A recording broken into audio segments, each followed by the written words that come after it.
Na nossa celebração da ceia de hoje, nós vamos ler Lucas, capítulo 1, apenas 3 versículos, versículos 5, 6 e 7. Somente esses versículos serão o objeto da nossa meditação nessa noite. Lucas 1, de 5 a 7, todos juntos. Nos dias de Herodes, rei da Judéia, houve um sacerdote chamado Zacarias, do turno de Abias. Sua mulher era das filhas de Arão e se chamava Isabel. Ambos eram justos diante de Deus, vivendo irrepreensivelmente em todos os preceitos e mandamentos do Senhor. E não tinham filhos, porque Isabel era estéril, sendo eles avançados em dias. O tema que nós vamos meditar nessa noite, dentro desse pequenino texto que nós lemos, é esse que está aí, vocês vão repetir depois de mim. Diga: justiça e obediência. Aleluia. Justiça é um atributo de Deus, é uma qualidade de Deus, mediante a qual nós declaramos, repita depois de mim: Deus é justo. Aleluia. A justiça de Deus faz com que Ele seja, além de ser o que nós sabemos, Deus é amor, Deus é paciente, Deus é longânimo, mas a justiça de Deus faz com que Deus também seja uma coisa que a gente não ouve muito por aí. Deus é exigente. Diga isso: Deus é exigente. E o que Ele exige dos seus filhos? Obediência. Deus exige obediência. Será que Deus tem autoridade para exigir de nós obediência?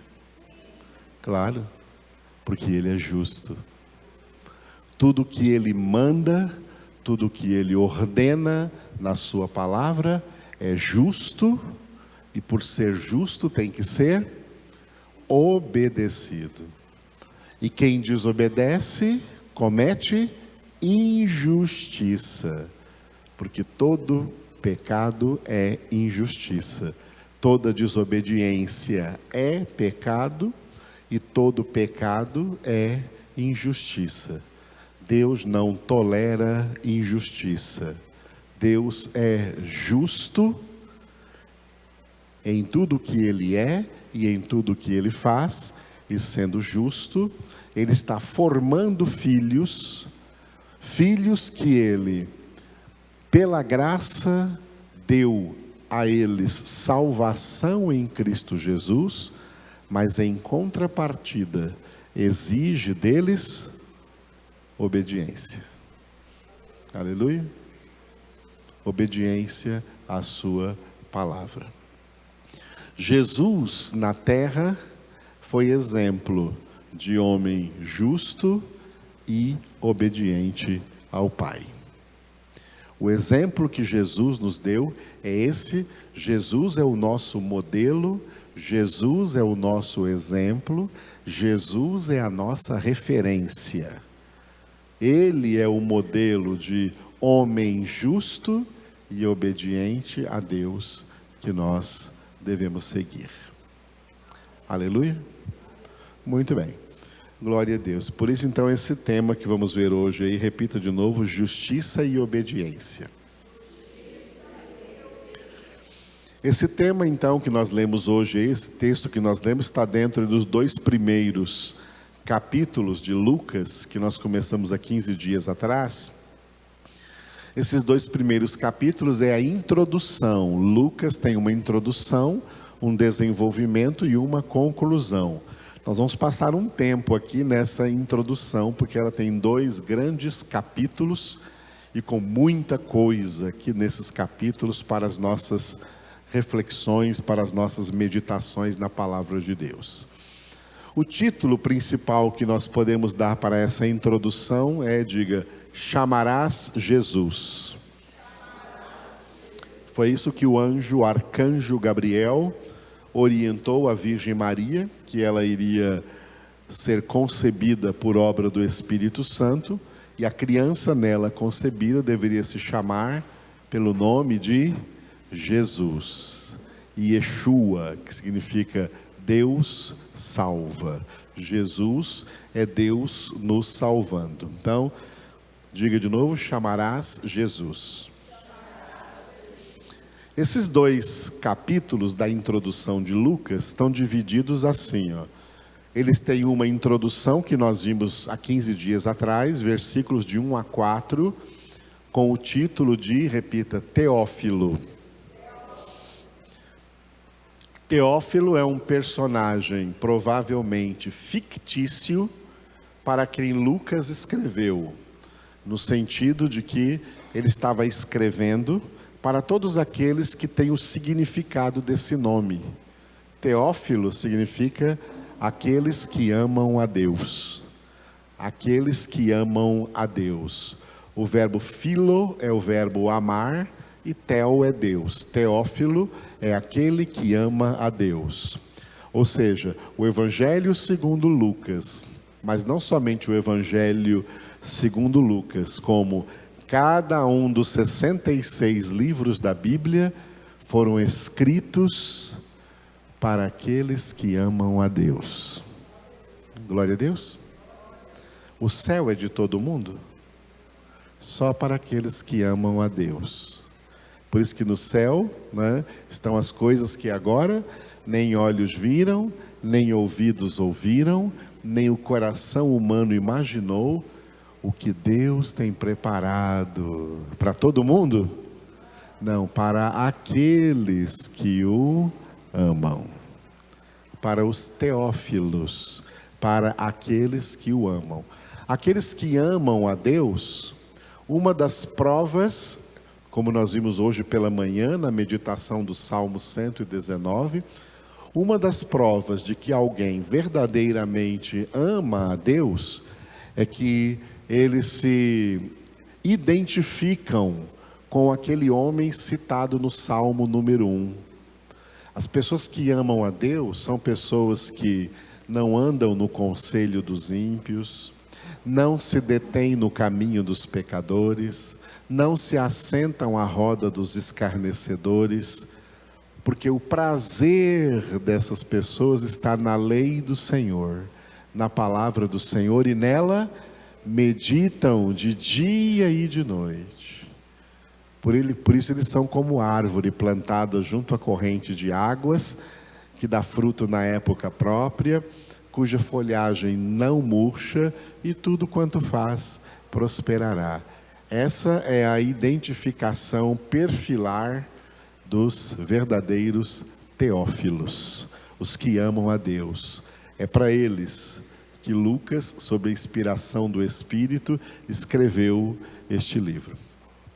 Você pode notar que pessoas que não amam a Deus, elas também não gostam da Bíblia, elas também não amam a Bíblia, elas também não gostam da palavra. Existe um fenômeno que aconteceu nas igrejas evangélicas das últimas décadas, que a palavra foi substituída por outras coisas que as pessoas gostam mais, porque de palavra elas não gostam muito, ou pouco, ou nada, porque não são teófilos, porque também não amam a Deus, e não estão em igrejas porque amam a Deus, estão em igrejas porque amam a si mesmos e querem ir para o céu. Querem ir para o céu não porque amam a Deus, querem ir para o céu porque já sabem que quem não for para lá, para onde vai? Para o beleléu. E aí elas não querem ir para o inferno. Não querem ir para o lago de fogo e de enxofre, porque elas têm muito amor próprio, amor por si mesmas, e não por Deus. elas estão na via errada, no caminho errado. O caminho certo é para aquele que ama a Deus e por amor a Deus nega até a si mesmo. Amém? Esses são os teófilos, e uma das provas, uma das características de que alguém ama a Deus é porque ama a palavra de Deus. Porque a palavra de Deus é Jesus. Jesus é o verbo de Deus. Essa introdução de Lucas tem um desenvolvimento que nós vamos entrar hoje, no capítulo 1, versículo 5, até o final do capítulo 2, que termina no versículo 52, que é, diga, história inicial.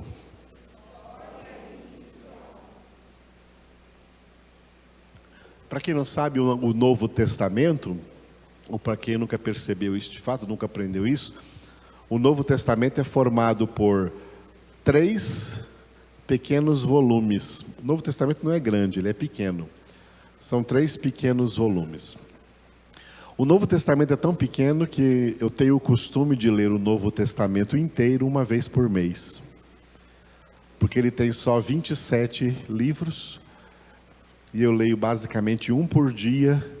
Então, a cada 27 dias, eu coloco um mês, porque às vezes Mateus e Atos eu divido em 2, então dá 30 dias, e assim por diante, uma vez por mês, ou seja, todo ano já li 12 vezes todo o Novo Testamento.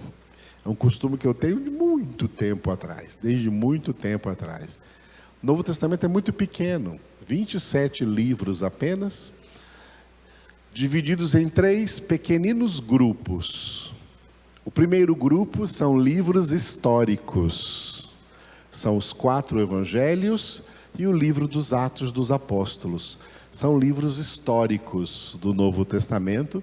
Eles trazem dados históricos, eventos reais que aconteceram na história daquele primeiro século com a vinda do Senhor Jesus, a primeira vinda de Jesus.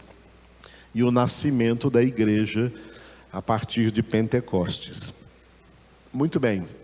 Depois de Atos, então nós temos a segunda parte, o segundo bloco do Novo Testamento, que é feito de epístolas.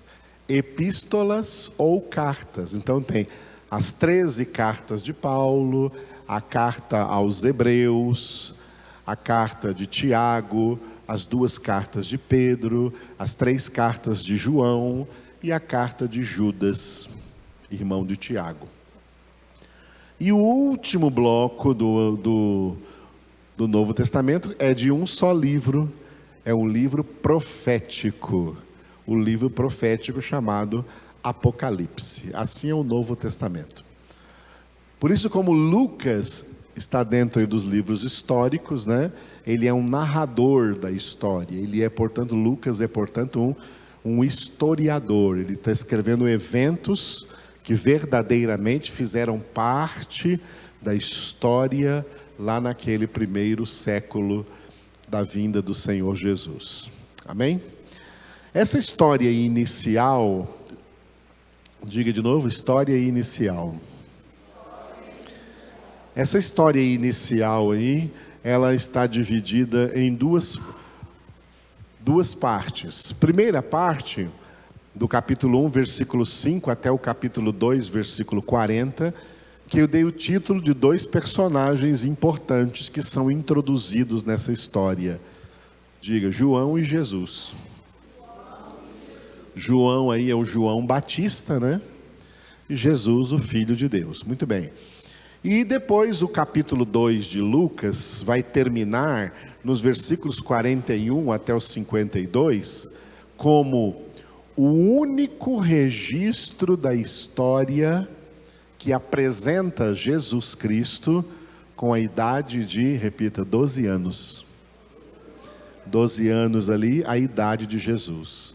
O que Lucas contou aqui, um evento que aconteceu com Jesus aos 12 anos de idade, não está escrito nem em Mateus, nem em Marcos, nem em João, somente em Lucas, é um material exclusivo de Lucas. E esse material é muito interessante.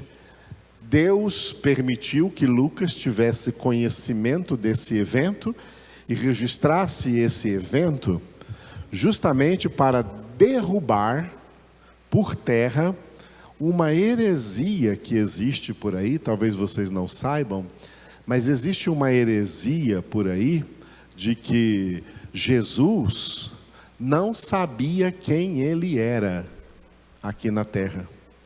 Jesus não sabia quem ele era aqui na terra. Ele só descobriu quem ele era, que ele era o Filho de Deus e que veio aqui para salvar pecadores, para morrer no lugar dos pecadores.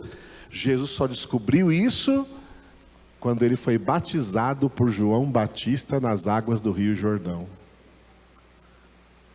Quando o Espírito Santo desceu em forma corpórea de uma pomba sobre ele, e do céu veio a voz do Pai dizendo: Tu és meu filho amado, em quem eu me comprazo.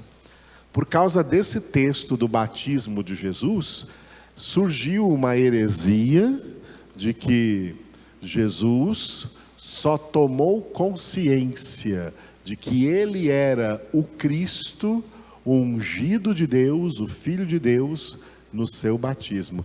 E antes ele não sabia de nada, ele não tinha consciência de nada. E como não existe nenhum escrito referindo-se à idade de Jesus, de adolescente, de jovem, adulto, e ele só foi batizado lá com 30 anos, tá? Então essa heresia foi criada. Mas para derrubar essa heresia por terra, Deus levou Lucas, na inspiração do seu livro, a conhecer este evento especial, onde Jesus aparece com 12 anos de idade e mostrando-se completamente consciente de que ele era o Filho de Deus. Quando ele fica lá no templo e os pais Maria e José voltam com a caravana, veem que ele não está junto deles, eles voltam para buscar, e Jesus fala para Maria e para José: por que vocês estão me procurando? Vocês não sabiam que eu devo estar na casa do meu pai? Portanto, aos 12 anos, Jesus tinha consciência de quem verdadeiramente ele era filho. Ele era filho de Deus. Aleluia. Por isso, amados, que a nossa salinha ali, a gente faz um cálculo de ensinar para as crianças aqui na salinha, no máximo até 10 anos de idade. Porque com 10 anos de idade, todas essas crianças já estão na escola? Já estão alfabetizadas? Sabem ler e escrever? Ficam sentadas lá aprendendo geografia, história, matemática? Ficam? Então podem ficar aqui no culto ouvindo palavra. Sim ou não? É verdade. Podem muito bem ficar aqui ouvindo palavra. E se essas crianças com 10, 11, 12 anos começam a demonstrar que não gostam de palavra, isso acende uma luz vermelha para os seus pais. Elas não são como Jesus. Jesus queria já aos 12 anos ficar na casa do seu pai. E se essas crianças não gostam, é porque tem alguma coisa errada com elas. Elas estão recebendo mais outros conteúdos do que o conteúdo da palavra de Deus. E por isso elas não gostam de sentar aí e ouvir palavra de Deus. Na escola senta porque é obrigado. E aqui que deveria sentar por amor, não gostam. Isso acende uma luz para os pais. Então eu não coloquei palavra suficiente na vida dos meus filhos para eles serem pessoas que têm prazer na palavra. Porque esse prazer na palavra tem que surgir nessas crianças aí, no máximo com 10 anos de idade já. 10, 11, 12 anos de idade. Jesus com 12 anos demonstrou que conhecia a palavra, e com 12 anos ele já estava discutindo com os doutores da lei, falando com eles lá no templo de Jerusalém sobre a palavra de Deus, e todo mundo ficava admirado das respostas sábias que Jesus, com 12 anos de idade, ele tinha. Comprovando que com 12 anos de idade, Jesus já tinha plena consciência de quem ele era. Amém? Mas foi só um spoiler, né? Nós vamos chegar ainda nesse texto aí mais para frente, no final do capítulo 2. Estamos aqui então nessa parte que é o desenvolvimento dessa introdução. Diga de novo, João e Jesus. Muito bem, esse texto aqui está dividido nos dois nascimentos, tá? Capítulo 1, do versículo 5 até o 80, capítulo grande, né? 80 versículos, diga, nascimento de João. O grande evento aqui é o nascimento de João Batista. E o capítulo 2, de 1 a 40, diga, nascimento de Jesus. Então, esses são os dois grandes eventos dentro da introdução do Evangelho segundo Lucas: o nascimento de João Batista e o nascimento de Jesus. Nós estamos começando, então, estamos aqui no nascimento de João Batista, ok? Esse texto aí todo aí, do versículo 5, capítulo 1, do versículo 5 até o versículo 80, o nascimento de João Batista, está dividido assim, ó. Está dividido assim, desse jeito. Do versículo 5 ao 25, diga, concepção de João. Como aconteceu a concepção de João Batista. Depois do 26 ao 56, diga, concepção de Jesus. Como aconteceu a concepção de Jesus. E do 57 ao 58, diga, nasceu João. João é mais velho que Jesus, né? Nasceu no capítulo 1, Jesus vai nascer no capítulo 2. Muito bem. No texto principal, lá de cima, concepção de João, do versículo 5 ao 25, esse texto está dividido desse jeito aqui, numa introdução, um desenvolvimento e uma conclusão. A introdução apresenta os pais de João Batista, que é o nosso texto de hoje, do versículo 5 ao 7, diga, Zacarias e Isabel. Do versículo 8 ao 23, diga, anúncio da concepção. E os últimos dois versículos, aí 24 e 25, diga, Isabel concebe. Muito bem. O texto que lemos hoje, dos 5 ao 7, apresenta esse casal, né? E desse texto eu peguei aí principalmente o versículo de número 6. Mas antes do 6 eu vou ler novamente com vocês o 5, tá?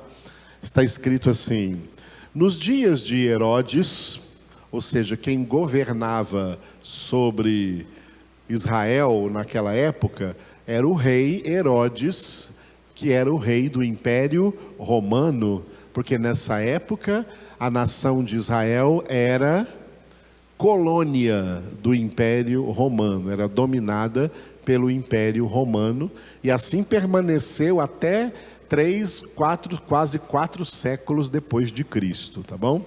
Então, naqueles dias, aqui para estabelecer a data, nos dias de Herodes, rei da Judéia, Judéia é a região sul, era a região sul de Israel naquela época. Naquela época, Israel era dividida em 3 regiões. A região norte, que era a Galileia, região central, que era a Samaria, e a região sul, que era a Judéia. E que tem esse nome porque a maioria dos habitantes aí eram descendentes da tribo de Judá, por isso recebeu o nome de Judéia. E também foi por causa da tribo de Judá que a religião oficial deles recebeu o nome de judaísmo, ou a religião judaica, e todos eles, mesmo que não fossem da tribo de Judá, de outra tribo, de Benjamim, de Levi, eram chamados de judeus, por causa da tribo de Judá. Muito bem. Então, nos dias de Herodes, rei da Judéia, houve um sacerdote chamado Zacarias. O pai de João Batista, ele era um sacerdote, portanto, ele era da tribo de Levi. Ele era descendente de Abraão, Isaque e Jacó, e dentre os filhos de Jacó, Jacó teve 12 filhos, um deles foi Levi. E foi essa tribo de Levi que Deus escolheu na antiga aliança para serem sacerdotes da antiga aliança. E aqui, Jesus ainda estava para ser concebido, gerado e nascido, ainda estava em vigor a antiga aliança, já no seu finalzinho, mas ainda estava em vigor, portanto ainda acontecia o exercício sacerdotal dos levitas, e Zacarias era um sacerdote levita. Ele era do turno de Abias. Abias é uma das divisões que havia entre a tribo de Levi, a tribo dos sacerdotes, cada um nas suas funções. Sua mulher, a mulher de Zacarias, era das filhas de Arão. Então ela também era da tribo de Levi, porque Arão era irmão de Moisés, de Miriam, todos eles da tribo de Levi. Então, tanto Zacarias como a esposa dele, Isabel, que se chamava Isabel, eram da tribo de Levi, eram da tribo sacerdotal. Eu destaquei para a apresentação desse casal o versículo 6, que vocês estão vendo aí no slide, Ambos, os dois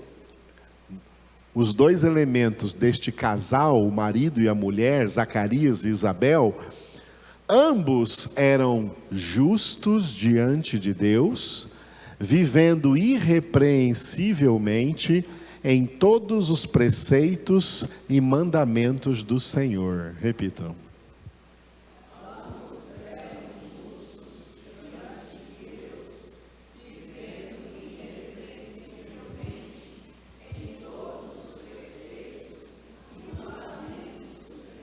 Aleluia. Aí voltando para a Bíblia, que eu não coloquei no slide, o último versículo, versículo 7, diz que eles não tinham filhos. Eles não tinham filhos porque Isabel era estéril, sendo eles avançados em dias, ou seja, eles já eram um casal de idosos, estavam já vivendo na terceira idade, não sabemos quantos anos aqui que eles tinham, que não é anunciado, já eram idosos e nunca tiveram filhos. É com certeza que eles já eram casados desde a sua mocidade, porque o costume em Israel era sempre um casamento de pessoas mais jovens. Pessoas se casavam bem jovens em Israel. Geralmente os homens entre 18 e 20 anos e as moças entre 15 e 18 anos. Essa era mais ou menos a idade de matrimonial em Israel, segundo os costumes judaicos naquela época. Então, eles eram casados há muito tempo, e apesar de serem casados há muito tempo, não tinham filhos, porque Isabel era estéril. A esterilidade feminina era muito comum nas gerações dos filhos, dos descendentes de Abraão, Isaque e Jacó, e é possível que uma das razões para que isso acontecesse com tanta frequência naquela época era pela consanguinidade deles, porque havia muitos casamentos entre parentes, primos, descendentes, todos do mesmo sangue, da mesma família, para não se misturarem, para não correrem o risco de casar com pessoas de outras nações, um sangue diferente, eles casavam geralmente entre familiares, e essa pode ser uma das razões pela qual muita esterilidade acontecia, Sara era estéril. Um dia Abraão disse que ela era irmã dele, Aí viram que ela era verdadeiramente esposa dele. Eles, não, ela é minha esposa, mas ela também é minha irmã, porque na verdade ela é a minha prima, né? Então eles se casaram entre famílias. Sara era estéril. Depois, Rebeca também era estéril. Isaac orou por Rebeca e ela concebeu e deu à luz, né, aos gêmeos Esaú e Jacó. Então havia muita esterilidade no meio dessa geração aí, dessa geração do povo hebreu, ok? Por essa razão, talvez a consanguinidade. Esse casal, Zacarias e Isabel, não tinham filhos, ela era estéril.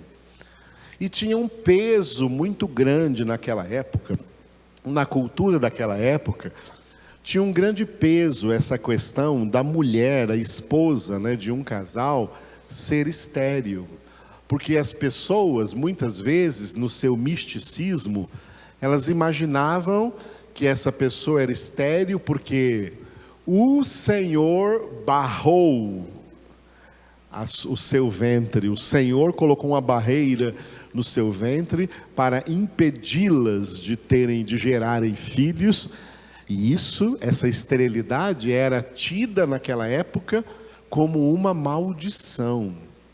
Eram pessoas que Deus não queria filhos delas, que Deus não aceitava que elas tivessem filhos, Deus não queria que essas pessoas procriassem. Então as mulheres que eram estéreis, carregavam essa vergonha, esse preconceito por parte das outras pessoas.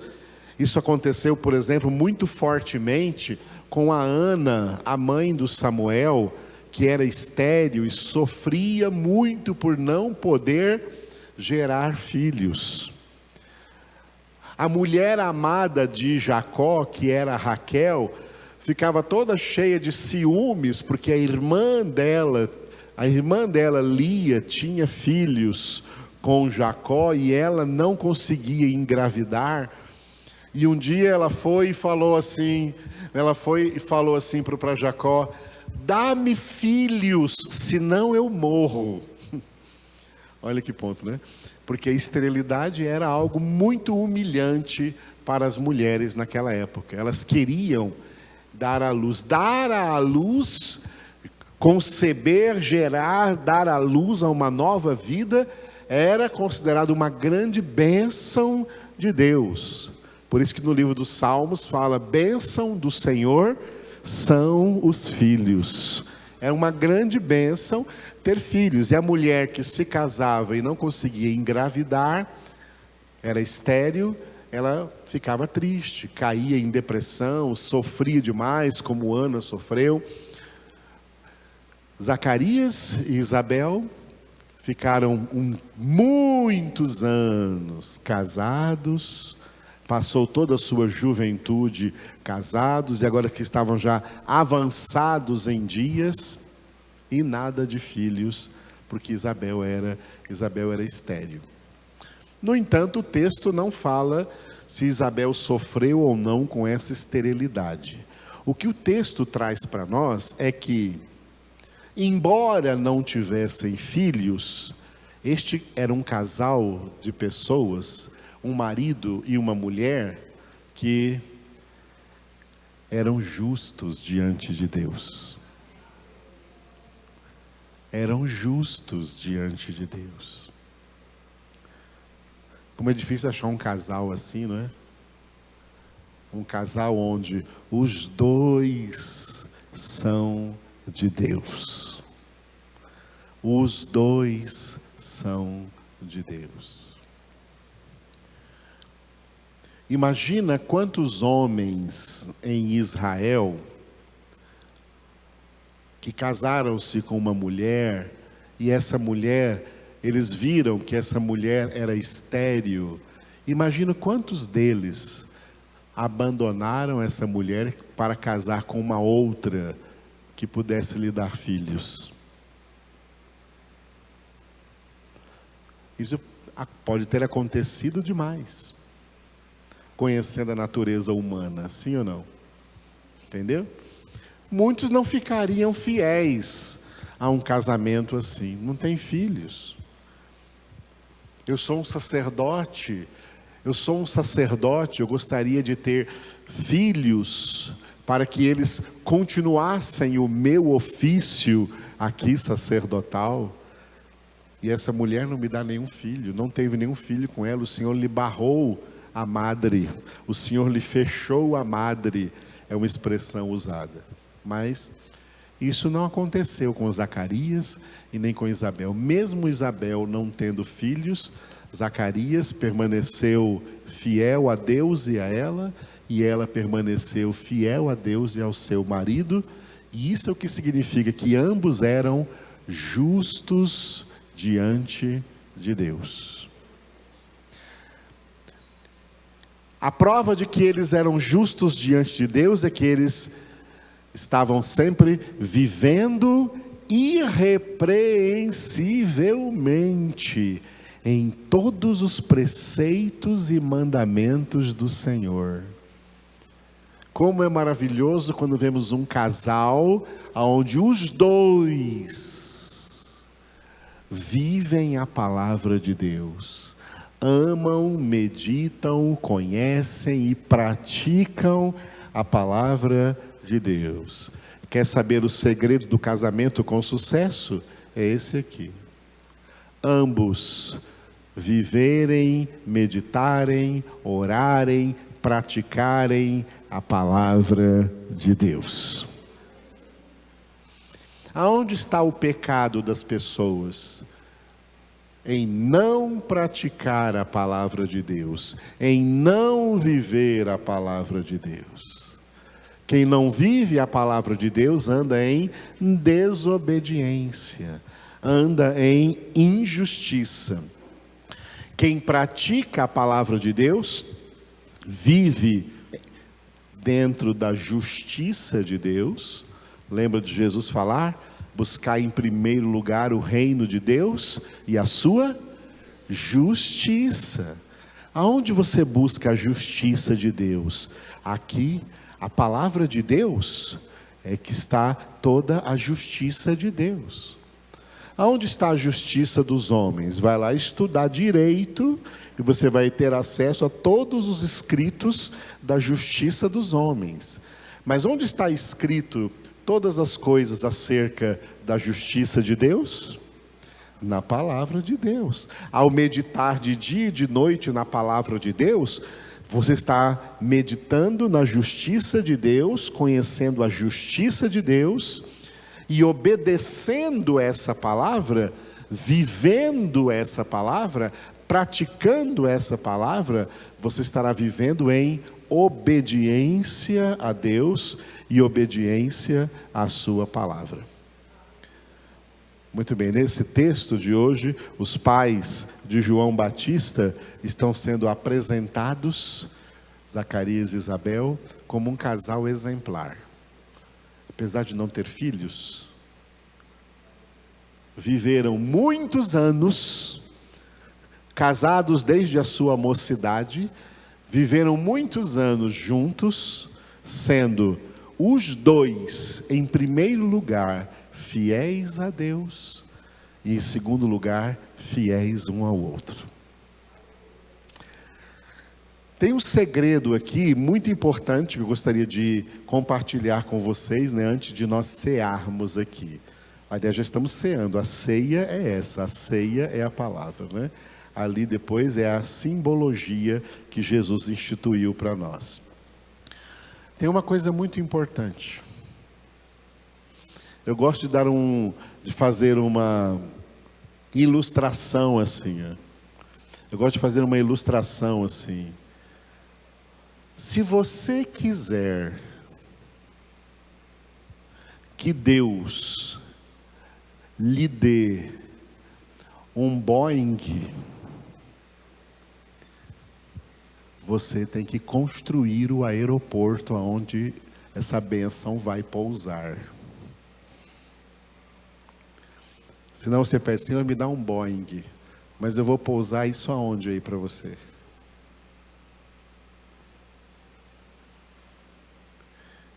O que isso significa? significa o seguinte: não é Boeing coisa nenhuma. Nós todos temos que entender na nossa fé, na nossa mente, que Deus tem muitas coisas para trazer para a nossa vida. Deus tem muitas coisas para trazer para a nossa vida. E isso de forma particular, hein? Deus tem muitas bênçãos particulares que Ele reservou exclusivamente para mim, outras que Ele reservou exclusivamente para a Michele, outras que Ele reservou exclusivamente para o Edilamar, bênçãos que Ele reservou exclusivamente para cada um de nós. E você pensa que você pode acabar a sua vida e nunca recebê-las, porque você não criou as condições necessárias para que essas bênçãos pousassem, para que essas bênçãos chegassem.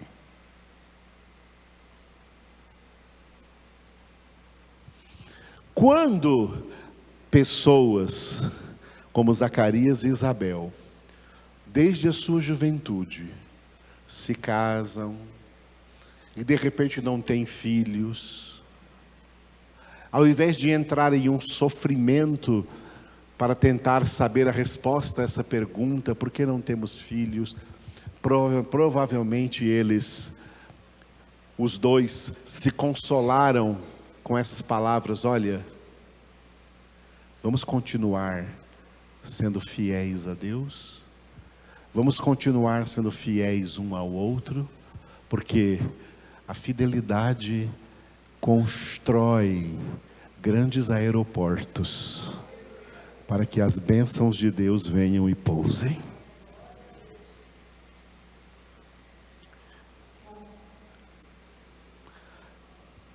A fidelidade a Deus. Existe uma tentação muito grande que é, assim, a tentação que Asaf teve no Salmo 73. Puxa, parece que eu estou sendo fiel inutilmente. Parece que eu estou lavando as mãos na inocência inutilmente. Parece que as pessoas infiéis a Deus, que nem creem em Deus, estão mais felizes do que eu.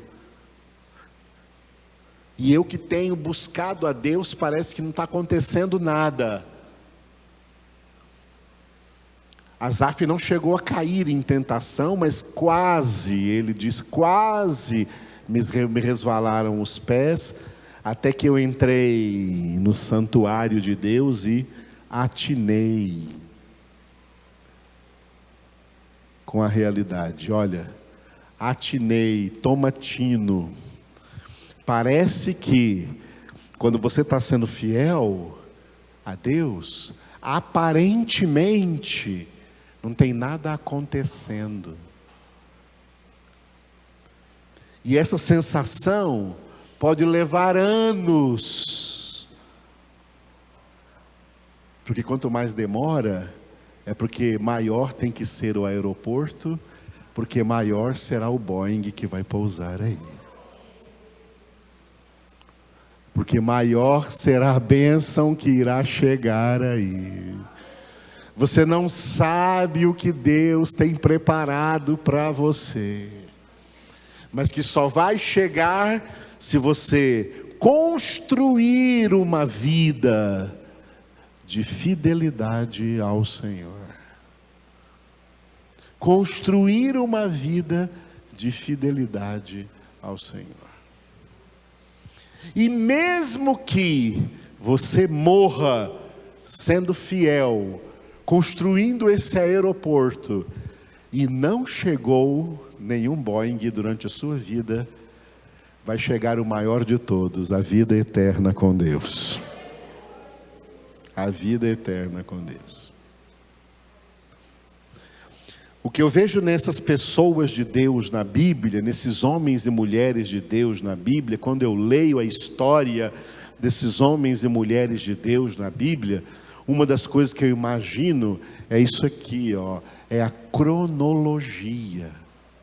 É o tanto de tempo que eles tiveram que perseverar, que eles tiveram que esperar, que eles tiveram que orar, que eles tiveram que crer.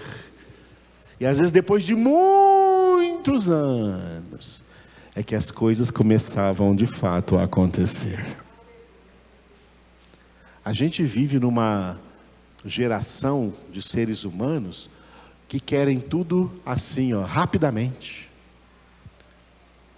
É uma cambada de imediatistas, querem tudo imediato. Tem que ser tudo rápido. Mas eles não são rápidos para serem fiéis. Eles são lentos para sair da infidelidade a Deus. Querem bênçãos, mas querem continuar na infidelidade. Não. As bênçãos de Deus são resultado da fidelidade.